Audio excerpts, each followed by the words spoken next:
آج ہم آپ کے ساتھ ایک بہت ہی معلوماتی ویڈیو فرعون کے حوالے سے شیئر کرنے جا رہے ہیں۔ فرعون کے مرنے کے 3,500 سال کے بعد پاسپورٹ بنانے کی کیوں ضرورت پیش آئی؟ کیا اب بھی فرعون کے ناخن اور اس کے جسم کے بال بڑے ہوتے ہیں؟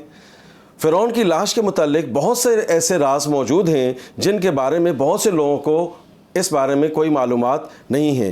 اس ویڈیو میں ہم آپ کے سامنے ان تمام سوالات کے جوابات رکھیں گے۔ ویڈیو کو پورا دیکھیے گا اور ہم اگلے حصے میں آپ کے ساتھ ان تمام سوالوں کے جوابات ڈسکس کریں گے۔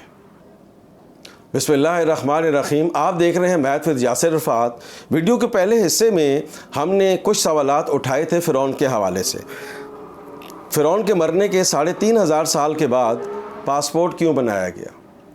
فرعون کی جو لاش تھی، جو ممی تھی، جب وہ خراب ہونے لگی تو 1974 میں فرعون کی لاش کو فرانس لے کے جانا تھا، اور فرانس کے اس وقت کے قوانین کے مطابق چاہے کوئی بھی جائے گا، چاہے وہ لاش ہی کیوں نہ ہو، اس کا پاسپورٹ بنانا ضروری ہوتا ہے۔ اس لیے فرعون کا اس وقت پاسپورٹ بنایا گیا تھا 1974 میں، تاکہ جو اس کی ممی خراب ہو رہی تھی اس سلسلے میں اس کے اوپر جو سائنٹسٹ تھے، جو اس وقت کے سائنسدان تھے، اس پہ ریسرچ کرنی تھی ان کو، اور ان کے تمام معاملات کو دیکھنا تھا۔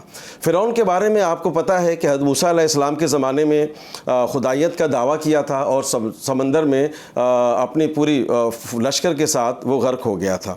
3.5 اس میں سورہ یونس میں بھی آیت نمبر 92 میں اللہ تعالیٰ نے پوری تفصیلات اس میں دے رکھی ہے۔ اس میں اگر آپ دیکھیں گے اس کا ترجمہ تو اس میں ساری معلومات موجود ہیں۔ آج کی ویڈیو میں ہم یہ ڈسکس کرنے جا رہے ہیں کہ فرعون کی جب لاش ملی اور اس کو جب مختلف مثالیں لگا کے اس کی ممی بنایا گیا تو اس کے بعد کیا واقعات ہوئے، وہ واقعات ہم آپ کے ساتھ شیئر کرنے جا رہے ہیں۔ اس میں فرعون کی لاش جب سمندر برد ہو گئے، یہ سب غرق ہو گئے، اس کے بعد جیسے قرآن میں بتایا گیا تھا کہ سمندر نے اس کی لاش کو باہر پھینک دیا۔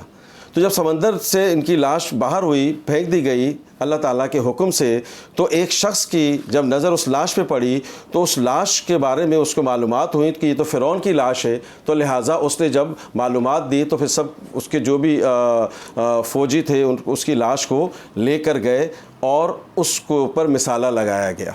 مسالہ لگانے کے بعد ان کے ذہن سے یہ بات نکل گئی کہ یہ تو کچھ عرصے تک سمندر میں لاش رہی، تو لہٰذا سمندر میں جو نمک تھا، جو پانی تھا، اس کے جسم کے اوپر لگ چکا تھا، اس کے اوپر انہوں نے مسالہ لگایا۔ تو 3,500 سال کے بعد 3,500 سال کے بعد اس لاش میں خرابیاں پیدا ہونی شروع ہوئیں، تو مصر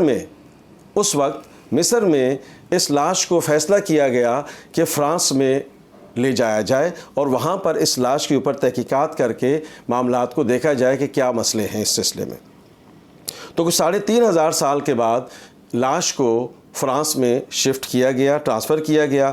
اس وقت کے قوانین کے مطابق چونکہ وہاں پر لاش کا بھی پاسپورٹ بنانا ضروری تھا، تو لہٰذا فرعون کی 3,500 سال کے بعد لاش کا پاسپورٹ بنایا گیا، اور اس وقت کے قوانین کے مطابق لاش کو، فرعون کی ممی کو فرانس میں ٹرانسفر کیا گیا۔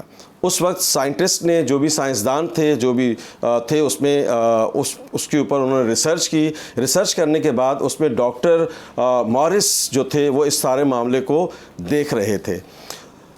انہوں نے جب یہ دیکھا کہ لاش کے اوپر جو ہے کچھ نمکیات ٹائپ کی چیز مل رہی ہے، تو اب چونکہ ان کے علم میں تھا تو انہوں نے مصر میں جا کے کچھ سائنٹسٹ سے ملاقات کی جو مسلم سائنسدان تھے، تو انہوں نے پھر قرآن کے اندر بہت ساری صورتوں کے آیات کے حوالے دیے کہ اس طرح سے یہ جو فرعون تھا اس طرح سے سمندر میں غرق ہوا تھا، کیونکہ جب اس نے خدائیت کا دعویٰ کیا تھا۔ تو بہرحال اس میں ان کی لاش کے اوپر دوبارہ مسالہ لگایا گیا، اور اب بتاتے ہیں کہ کچھ عرصے کے بعد مارچ کے مہینے میں ان کی لاش میں جو ناخن ہوتے ہیں اور جو بال ہوتے ہیں وہ بڑے ہو جاتے ہیں، تو اس کی لاش میں چوہوں کو چھوڑا جاتا ہے جو اس فالتو چیزوں کو کھا لیتے ہیں، اور پھر اس کو دوبارہ مسالہ لگا کر اس کو دوبارہ حنوط کر دیا جاتا ہے۔ یہ وہ شخص تھا جس نے خدائیت کا دعویٰ کیا تھا۔ تو آپ نے دیکھا کہ خدائیت کا دعویٰ کرنے والوں کا انجام کیا ہوتا ہے۔ فرعون کے بارے میں یہ معلومات اب بھی ہے کہ اس کے ناخن اور اس کے بال بڑے ہوتے ہیں، اور کہا جاتا ہے کہ اس کے اوپر چوہوں کو چھوڑ دیا جاتا ہے جو اس کے فالتو گوشت کو، جو اس کے بال ہوتے ہیں وہ اس کو کھا جاتے ہیں، اور پھر اس کے اوپر مسالہ لگا کے اس لاش کو حنوط کر دیا جاتا ہے۔ اس ویڈیو میں جو ہم نے سوالات آپ کے سامنے رکھے، ان جوابات کو آپ کے سامنے رکھا۔ امید ہے کہ یہ معلوماتی ویڈیو آپ کے علم میں اضافہ کرے گی۔ دوستوں کا، احباب کا بہت زیادہ خیال رکھیے گا، ویڈیو کو شیئر کیجیے گا، دعاؤں میں یاد رکھیے گا۔ تھینک یو سو مچ۔ اللہ حافظ۔